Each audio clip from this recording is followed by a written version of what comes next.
Hello again. Hey, Fire Agate Mark here. I'm going to be doing my beginning to end part 3. Part 3 of beginning to end. I don't know when that is. I am going to speed up some of the carving portions because it is a little bit tedious. I'm still doing rough work. I'm going to be able to use some of the Varancore bits that have come in.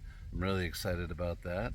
I haven't done any work off camera except for sanding, and I'll sand with 80 grit sandpaper. Let's show you what that looks like. All right, so like I said, I've come in with some 80 grit sandpaper. This is a 3M, some wet dry sandpaper I enjoy using. And now that I've sanded to a more even finish, you can use a Sharpie, or you can get one of these aluminum pencils. These come in handy because you can draw while wet. And then let's say, zoom in, that way I can see where I'm going. Come on, work with me now. Come on, camera. So now I have to go deeper here.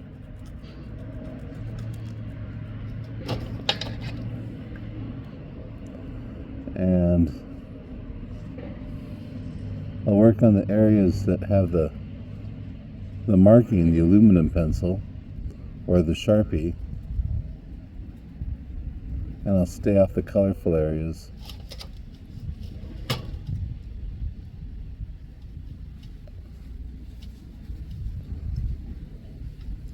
Well, sorry about the picture. Let's zoom out a little bit. I usually do this under magnification. That's why I was trying to zoom in,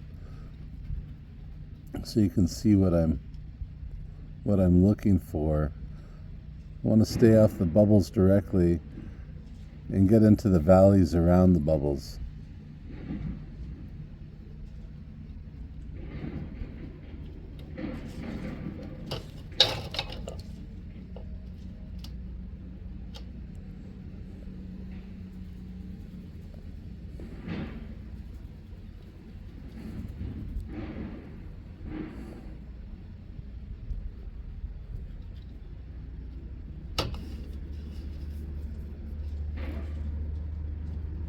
Yeah, so this is basically just in preparation of the stone.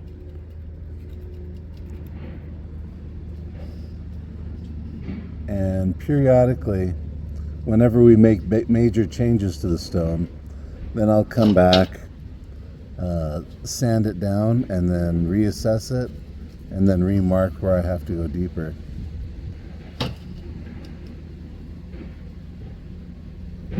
That should be good for now.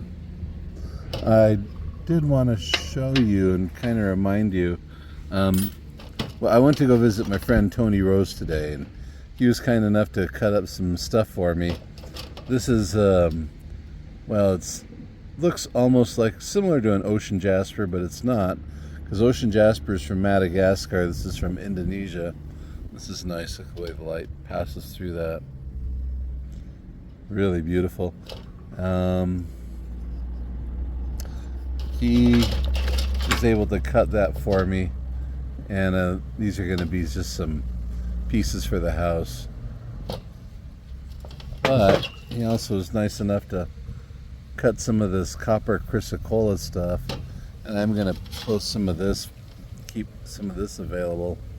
So if you check out my eBay store, you can do that, or just check out rminerals.com, or I'm sorry, rminerals.net, and we'll be right there.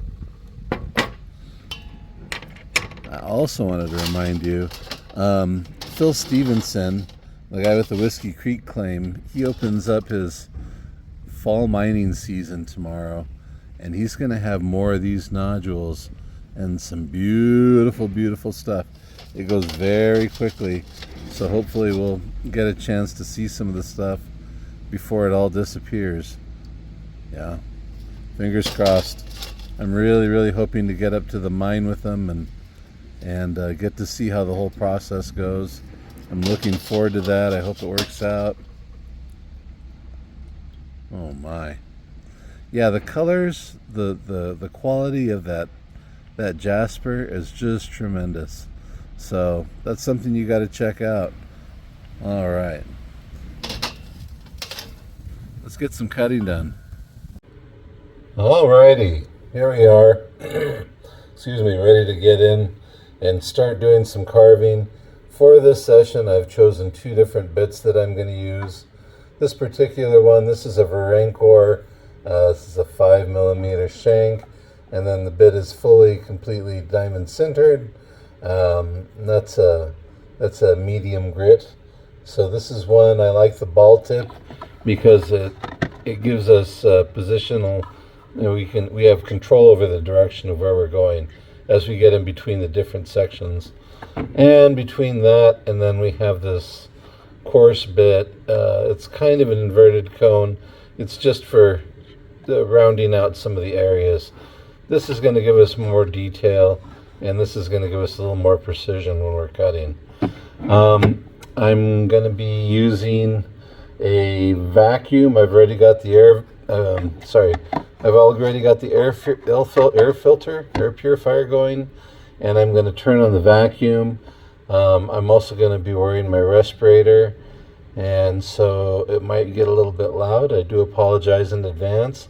I'm going to try to tone that down, and again, I think I'm going to try to speed this video up a little bit. So let's give her a shot, and here we go.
Alright, so here we are at the next point of assessing the stone in between the cuts.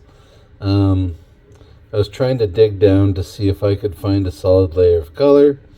There's a kind of a shallow dull green, and then it gives way. It's not quite as stacked back there as I'd hoped.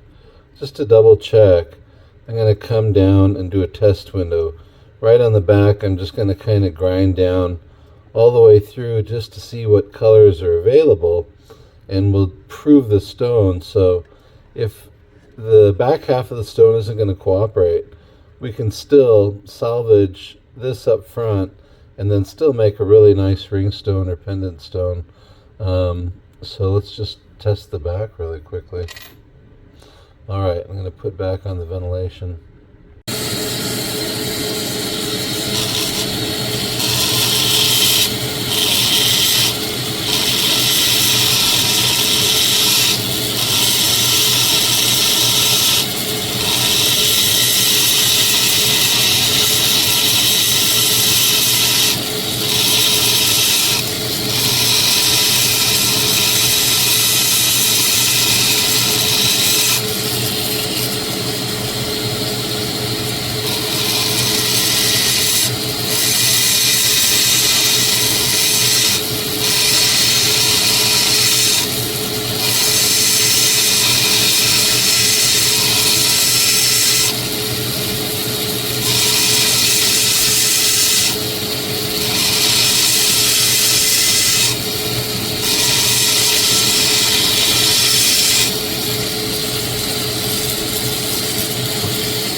Well, a sad reality is the stone won't always be the same from end to end. It looks like it was on the similar plane, the same plane, but it's not. The back half is different. It's just not stacking up the way I wanted it to.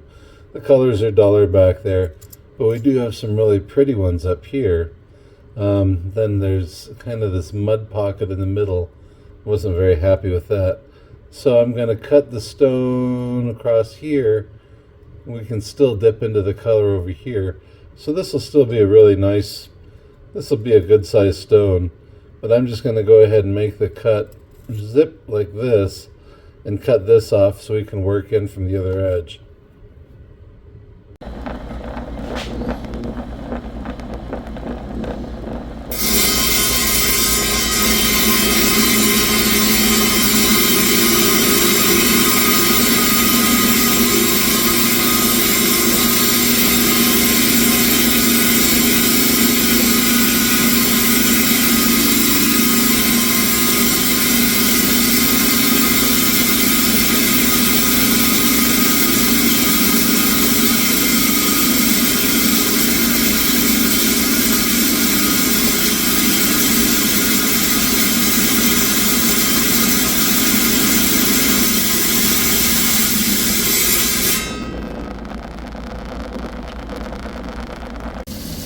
Alright, so let's prepare this portion.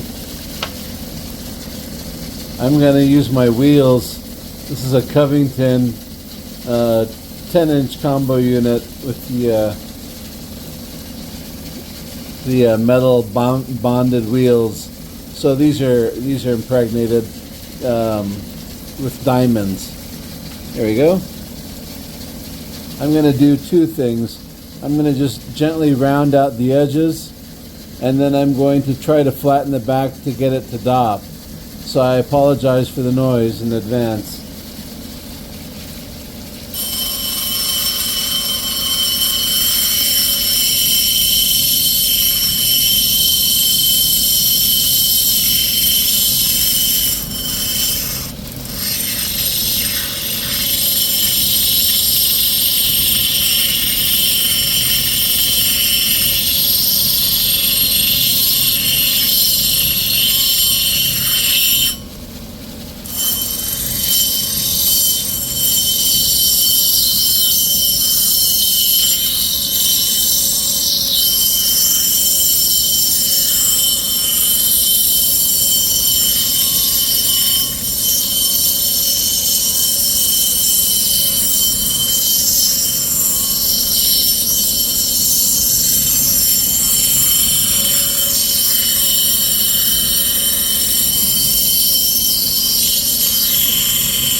Alright, the back is flat enough and smooth enough where we can get it onto a dop stick.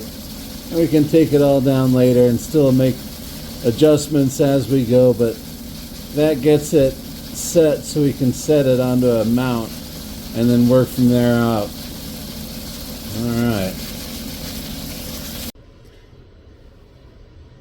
Alright, so here's the stone.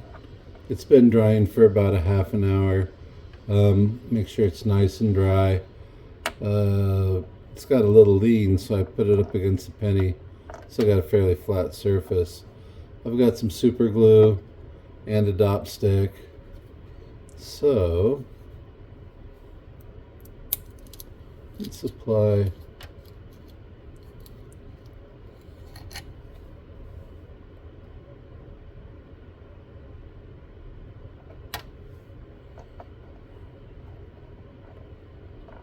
there we go. Fairly generous amount of super glue. You don't want it to not be enough and have to go back and clean the cap off so I don't waste it, or let's see, lose the glue.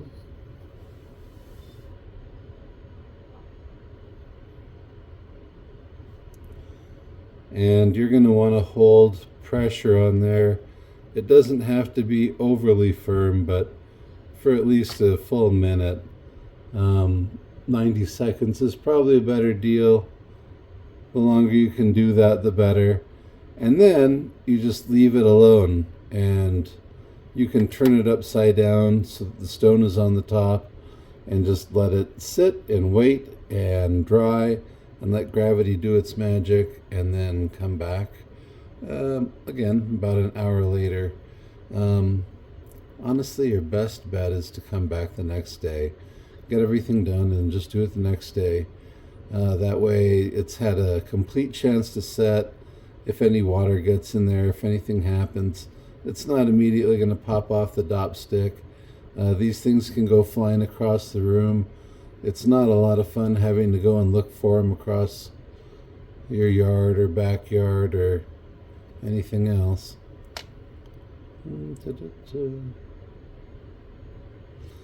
You can also let the glue get kind of tacky, sit on the stone or sit on the dop stick for a few seconds before you adhere it. You press it down onto the stone.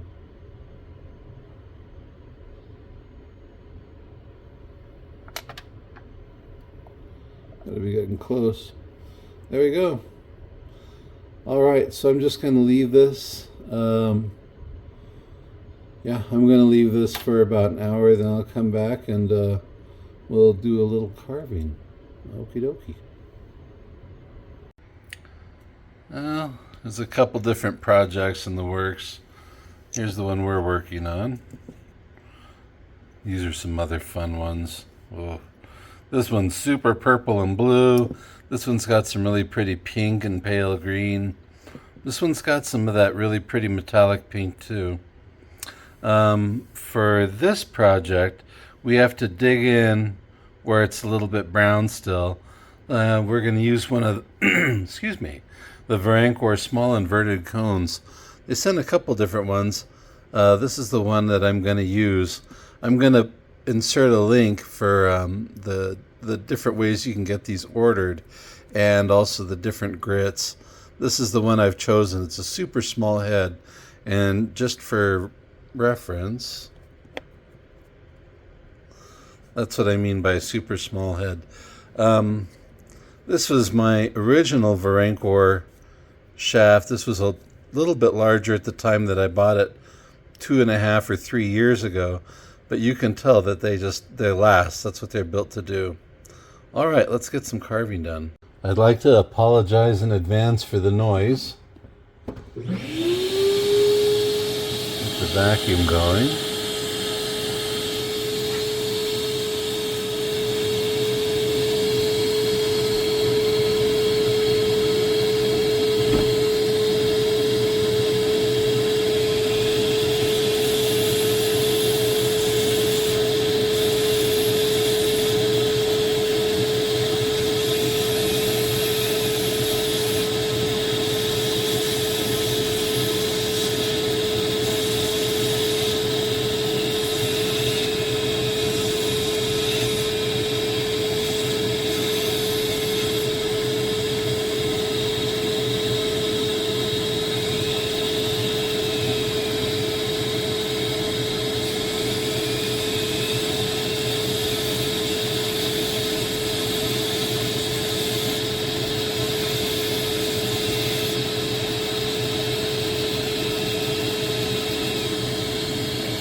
Sorry about that.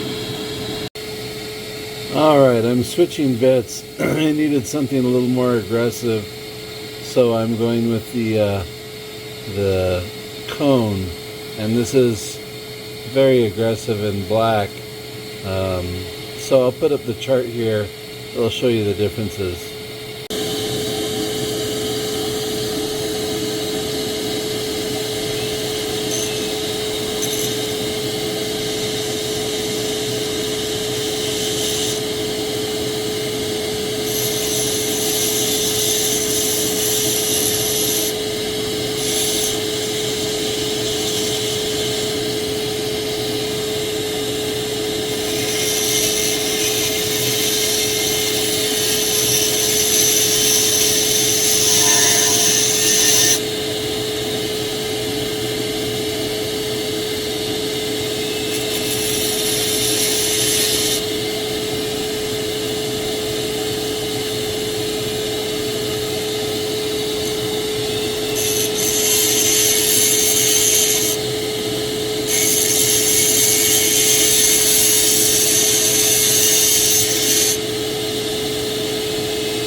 Alright, so in here, the divot is bigger than I thought.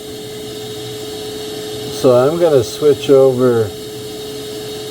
I'm going to switch over to a little more aggressive wheel. Looks like there might be a little peak in the middle, and then a divot around, a valley around the outside. Like a peak, a divot, and then another valley. So I'm going to switch over to dig down in between here. This is a bit I've been wanting to use for a while, this lens. This seems like an ideal time to use it.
Boy, if we could figure out a camera that would stay focused while everything moved, that would be wonderful.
You see, I'm just using very light pressure.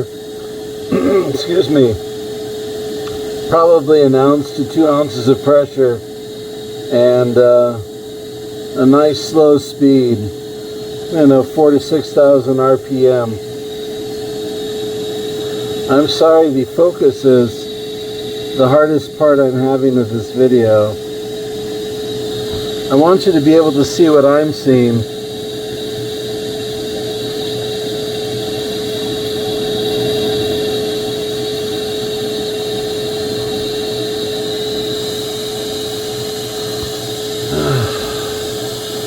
Let me try something else.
so there's part 3, and we'll be back. We're just going to figure out, now that we've got the Varancor bits, we can do a little bit more digging. We'll get in there, and I want to hurry up and get this one finished so we can get on to the next one and the next one.